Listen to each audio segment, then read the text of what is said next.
Bonsoir à tous. Dans la vie politique, il y a un moment fort qui revient à chaque automne, c'est la confection du budget pour l'année à venir. Le gouvernement bruxellois a présenté le sien de budget en début de semaine dernière. Donc l'énergie, les transports, la mobilité, le logement, l'emploi, la fiscalité. L'occasion de passer en revue toutes les grandes actions politiques de l'année à venir. C'est une sorte de feuille de route, donc réactualisée d'une majorité gouvernementale.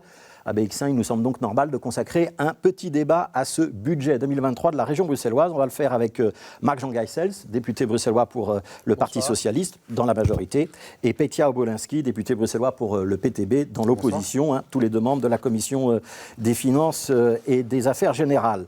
Je vais commencer avec vous, peut-être Marc-Jean Gijsels. C'est un budget de gauche, un budget de centre-gauche, en tout cas un budget dans lequel l'élu socialiste que vous êtes peut se reconnaître? Alors je peux me reconnaître, c'est un budget où il y a des avancées socialistes qui ne sont pas celles que tout le monde espérait, et je le comprends très bien. C'est un budget qui est fait entre 6 partis politiques qui ont des tendances différentes. Donc c'est un arbitrage qui s'est fait, comme ça s'est fait au niveau fédéral également. Il y a quand même pas mal d'avancées. Il y a un soutien de près de 200 millions sur ce qui concerne la crise énergétique. On a accepté de dépenser plus que prévu originairement. Il y a une diminution du prix au niveau des abonnements pour les plus de 65 ans à partir du 1er février. Il y a l'engagement aussi que les prix ne seront pas indexés pour les transports en commun. Il y a des moyens supplémentaires pour le logement social. Il y a aussi un renforcement des aides au CPS. Donc tout ça, on verra peut-être plus en détail. Vous êtes satisfait? Oui. Ouais. Alors, M. Obolinski, même question, pas assez à gauche pour le PTB. Vous pouvez reconnaître qu'il y a quand même des accents sociaux dans ce budget de la région bruxelloise? Écoutez, je pense que c'est vraiment important de prendre du recul et de mesurer l'époque dans laquelle on se trouve et de ce qu'on est en train de vivre. Donc vous avez, je pense, vous-même publié sur le site de BX1 en fin de semaine dernière, jeudi ou vendredi, un article qui disait qu'un Bruxellois sur 2 était en risque de passer sous le seuil de pauvreté. Avant, c'était 1 sur 3.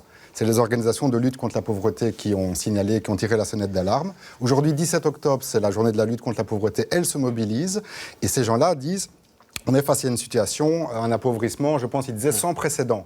Par rapport à la situation globale qu'on affronte, je pense que le budget du gouvernement régional, c'est comme pour le fédéral. Le gouvernement régional PS, écolo, défi, est complètement déconnecté, passe à côté de la crise énergétique et de la crise du pouvoir d'achat. C'est des mesurettes, ça va pas être suffisant. Pourtant, les solutions existent et c'est bien dommage. Ouais, 125 millions pour les entreprises, 200 millions au total pour l'énergie, c'est des mesurettes, Marc-Jean Gijsels? Ce ne sont pas des mesurettes, mais je suis d'accord que si on avait pu faire plus et si au niveau du gouvernement il y aurait la possibilité de faire plus, on le ferait certainement. Je pense que la différence entre un discours d'un parti de la majorité, c'est qu'on vit avec des réalités. Les réalités, ce sont les chiffres. Et alors, il y a évidemment le discours facile en disant il faut ouvrir plus les robinets. Le problème, c'est que quand il n'y a plus d'alimentation du robinet, on ne sait pas les ouvrir davantage. Ceci étant, c'est un budget. Ça veut dire qu'en cours de législature, en fonction de l'évolution, on peut éventuellement avoir des modifications. Je rappelle quand même c'est pas la première crise, c'est une crise qui vient déjà sur la crise Covid où on a dû énormément, et le gouvernement bruxellois a fait énormément d'efforts pour soutenir la population et les entreprises. Mais je ne conteste pas qu'il y a une grande problématique de précarité dans cette région. Ouais. Est-ce que vous ne demandez pas beaucoup à la région bruxelloise, sachant qu'il y a quand même une partie des aides importantes qui vient du fédéral, Petia Obolinski? Je vais d'abord un peu illustrer concrètement ce que vous disiez par rapport à l'aide aux entreprises, parce qu'ils vont beaucoup mettre en avant les miettes en fait, qui distribuent aux PME et aux indépendants. On parle de combien? 117 millions. 125. C'est impressionnant. Les gens disent waouh. On parle de combien? De 28 000 entreprises. Si vous faites le calcul, c'est 4 000 euros par entreprise qu'elles vont recevoir par rapport à des factures d'énergie, des boulangers qui se retrouvent avec des factures de 40 000 euros. Donc je suis bien d'accord, M. Grosfilet, que les principaux leviers, ça c'est évident, c'est au niveau fédéral. Notamment l'instrument fiscal, c'est sûr. Et là-dessus, le PTB, on est venu avec des propositions aussi pour geler les prix de l'énergie, pour taxer les surprofits. Il y a un an, les gens disaient ça n'existe pas les surprofits. Maintenant, c'est devenu un sujet d'actualité. On continue à mettre la pression au niveau fédéral. Mais alors, bon déjà... je tiens quand même à rappeler que c'est les mêmes partis, notamment le parti de M. Gijsels, le PS, qui est au pouvoir depuis... J'étais même pas né qu'ils étaient déjà au pouvoir pour appliquer l'austérité à tous les niveaux de pouvoir. Ouais. Et ils n'ont pas toujours été au pouvoir. Je terminerai... la législature précédente, il n'y était pas. Ça fait des décennies que le PS est au pouvoir, s'il vous plaît, M. Grosfilet, quand même, ça c'est un fait Michel, incontestable. Ouais. C'est vrai qu'ils ont fait une petite cure à ce moment-là d'opposition fédérale, et ce à quoi ils s'opposaient dans l'opposition, comme par exemple le vote des flexi-jobs, on voit qu'une fois qu'ils sont au fédéral, ils le font. Mais pour répondre à votre question, question, juste s'il vous plaît, par rapport à la région. Il y a des leviers au niveau région, et je dirais surtout au niveau du logement, la politique du logement, la politique de la mobilité. On va y revenir. Je voudrais qu'on reste quand même sur les entreprises. Il y a plein de choses à faire aussi à Bruxelles. On va rester sur les 200 millions pour l'énergie, dont les 125 millions pour les entreprises. Et on va écouter un extrait d'une interview qu'on a faite avec Sven Sgat, c'était jeudi dernier sur ce plateau, où il précise qu'on ne va pas aider toutes les entreprises et qu'il va falloir décider de quelles entreprises on aide, et que ce sera le boulot de Barbara Track dans les jours ou semaines à venir. On regardera donc la perte de chiffre d'affaires et puis dans cette perte qui doit déjà être assez importante, le poids du coût de l'énergie. Et alors ces entreprises-là, par exemple les boulangers, auront une prime pour compenser au moins partiellement cette perte. Et donc là la technique est déjà préparée, mais les décisions se feront dans les jours, même dans les semaines qui viennent. Donc on sait qu'on doit se dépêcher. On doit se dépêcher, il n'y aura pas d'aide hélicoptère, on ne va pas saupoudrer à toutes les entreprises, on va cibler. Est-ce que vous êtes d'accord avec cette méthode ? Ça me semble logique. Je pense qu'un boulanger qui a des fours à alimenter va consommer beaucoup plus qu'un bureau d'avocat ou qu'un bureau comptable. Idem pour un boucher s'il a de gros frigos. Par contre, il y a des types de commerçants qui vont avoir une augmentation, mais qui sera moindre et qui pourront peut-être absorber, et l'intervention sera moindre. Donc, les 120 000 euros ne se répartissent pas sur 28 000, en théorie oui, mais il y a une proportionnalité à faire en fonction du type de commerce et du type de dépenses énergétiques que chacun fait. Il y a également 20 millions qui sont prévus pour le secteur du non-marchand, 20 millions pour les communes et un peu plus de 20 millions pour les CPS. 30 millions pour les CPS. Oui. Ça veut dire L'indice que... y était déjà, c'est 20 millions. Attendez, ça veut dire que c'est suffisant tout ça ou pas ? Alors ça, on verra, mais je veux dire, toute personne en difficulté peut s'adresser à son CPS. Donc aujourd'hui, c'est comme un peu pendant le Covid, on a modifié au fur et à mesure de l'évolution de la crise des aides, on les a renforcées. Le budget régional a largement dépassé ce sur quoi il pouvait en principe dépenser. Donc on a encore ici accepté une dépense, alors que le but aussi est de revenir à l'équilibre en 2024. Et vous y croyez toujours à cet équilibre en 2024 ? Alors, moi je crois à ce que le ministre des Finances nous dit, en disant on doit y arriver. Ce que je voudrais quand même répondre à M. Obolinski, c'est un peu facile de dire et le PS a accepté ci, et le PS a accepté ça, et le PS aurait dû faire. Le PS, la différence avec le PTB, c'est qu'il retrousse ses manches, il monte dans une majorité, il met ses mains dans le cambouis et il sort de solution. Le PTB, il est au balcon, et on dit, quelle que soit la mesure qu'on propose, il aurait fallu faire plus. Mais il ne nous apporte pas de solution. Il ne nous explique pas comment faire. Et donc, moi, j'aimerais bien entendre le PTB en disant, mais oui, on aurait dû donner 300 millions, et voilà comment on les aurait trouvés, et voilà ce qu'on aurait fait, et voilà comment on aurait réparti les aides. Pétia Obolinski, est-ce que vous restez au balcon ? Alors, je vais donner vous avez refusé exemples. de monter dans les majorités en 2019. Écoutez, nous on a toujours été clair avec le PS que s'ils sont d'accord de rentrer dans une politique de rupture avec l'austérité, c'est-à-dire de dire c'est plus les travailleurs, c'est plus la classe travailleuse, c'est pas les petits indépendants qui vont payer la crise, mais on va faire contribuer des gens qui se sont enrichis comme jamais, qui donnent des sommes, des bénéfices, mais records historiques, des profiteurs de guerre. Je veux dire, ça va pas. Il y a 2 dossiers, je vais vous donner un exemple, je suis au Parlement bruxellois. On n'est pas compétent sur tellement de dossiers. Il y en a 2 sur lesquels on est compétent, plus que d'autres, c'est la question du logement et la question de la mobilité. Je suis très bien placé pour savoir à quel point on tire le PS à gauche sur ces 2 dossiers. La question de la STIP, par exemple. Depuis 2014, depuis qu'on a une fraction du PTB qui est là, au Parlement bruxellois, avec mon collègue et camarade Youssef Ndichy, qui a été chauffeur des années, les prix ont arrêté d'augmenter. Et donc on voit qu'on les tire à gauche sur ces questions-là. C'est pas suffisant. Sur la question du logement, je suis président de la commission logement. Je suis bien placé pour savoir que les 2 seules fois où on a pu parler de la question des loyers qui explosent en région bruxelloise, c'est parce qu'il y a eu un texte du PTB qui a été déposé et le PS ensuite a été obligé d'agir avec la pression de l'associatif, avec la pression... Ça, c'est le problème systématique avec M. Obolinski et avec son parti. C'est qu'on vient affirmer des choses qui sont totalement inexactes. Tout ça était dans le programme du PS depuis bien longtemps. Le seul problème, c'est que quand on modifie le prix des abonnements, on descend de 120 à 12 euros et de 60 à 12 euros.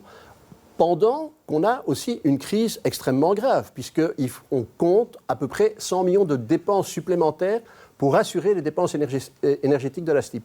Donc on a un calcul à faire. Alors aujourd'hui, arriver à la gratuité du transport en commun, dans l'immédiat, ce n'est pas possible. C'est aussi une volonté dans laquelle on veut tendre. Le problème, c'est qu'on part de réalité et qu'on n'annonce pas aux gens demain on rase gratis. Parce que ça ne fonctionne pas. Alors, Peter Blacky, quand même que vous répondiez sur ça. Il y a donc au niveau de la STIB, oui. 12 € pour les moins de 25 ans, c'était déjà fait, et à partir de janvier prochain, un abonnement à 12 € pour les seniors, donc tous les plus de 65 ans.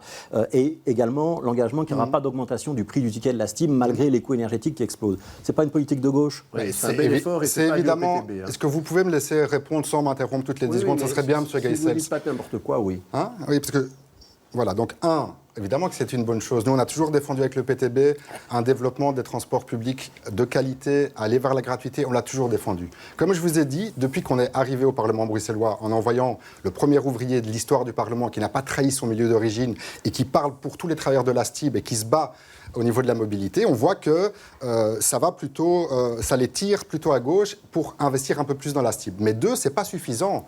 Elke van den Brandt, la ministre de la Mobilité, qui se vante partout du milliard qu'elle injecte dans la STIB, c'est juste de la maintenance. Bruxelles Studies, donc c'est pas le bureau d'études du PTB, hein. Bruxelles Studies a dit, OK, sur 50 ans, il y a eu 11 km de voies qui ont été construites. Monsieur Grosfilet, c'est 220 mètres par an. Mais là, il y a des travaux, en cours, il y a l'extension du métro, il va y avoir des nouvelles lignes de tram. Nous, ce qu'on veut, c'est un investissement massif. Parce que c'est fondamental. Si on veut que ce soit concurrentiel par rapport à la voiture pour les Bruxellois, pour les Bruxelloises, il faut un réseau de développement de transport public, mais bien plus au-delà que ça. Moi, je prends le métro tous les jours. Quand je ne suis pas en vélo, je prends le métro.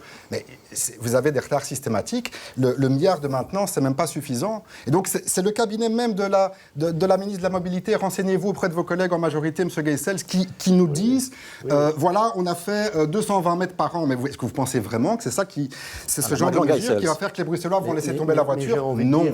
Posez la question, c'est y répondre. Montez dans les majorités, alors venez nous aider. Pour l'instant, qu'est-ce que vous faites?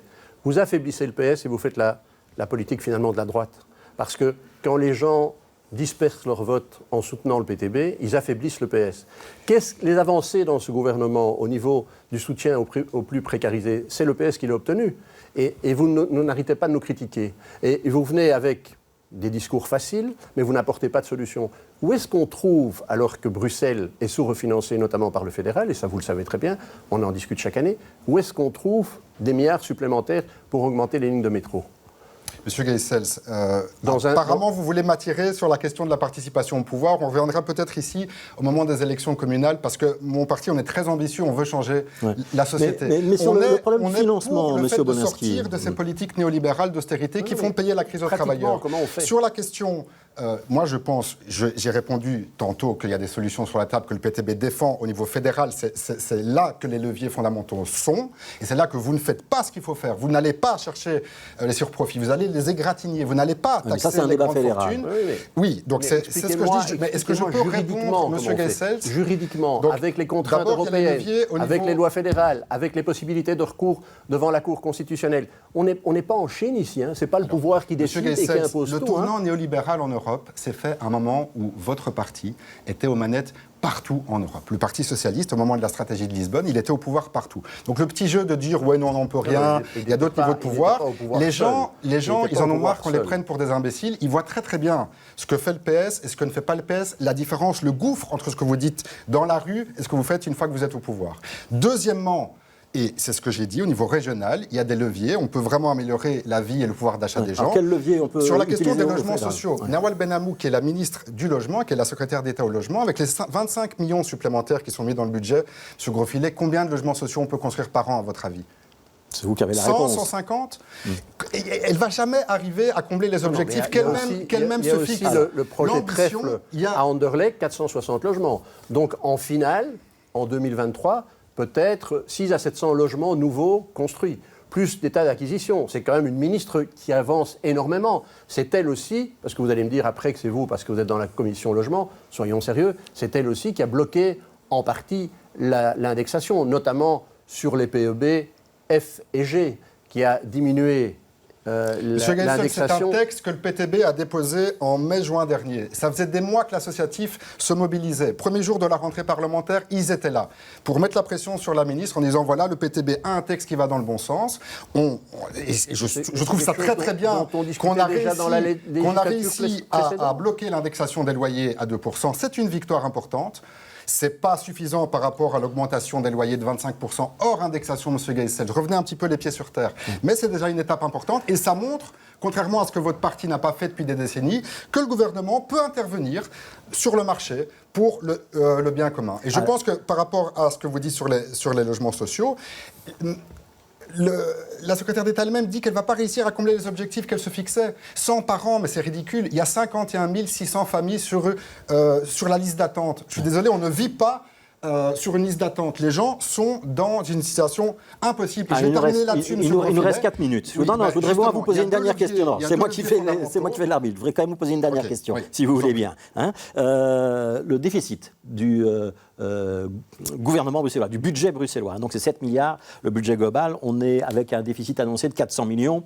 Alexia Bertrand, du côté du mouvement réformateur, également de l'opposition, dit c'est pas vraiment 400 millions, c'est 1 milliard, parce qu'il faudrait compter tous les investissements qui sont des investissements que le gouvernement sort de son déficit, en estimant que ce sont justement pas des dépenses. C'est grave ou c'est pas grave? 400 millions, voire 1 milliard de déficit. On reste avec ça, au risque qu'un jour les banques ne prêtent plus d'argent ou le prêtent à un taux beaucoup moins favorable à la région bruxelloise, ou on s'en moque? Je pense que la question qui compte là-dessus, c'est qui est-ce qui va payer cette dette? Ça, c'est la question dont on ne parle jamais, nulle part. C'est évidemment pas Alexia Bertrand qui va mettre cette question sur la table.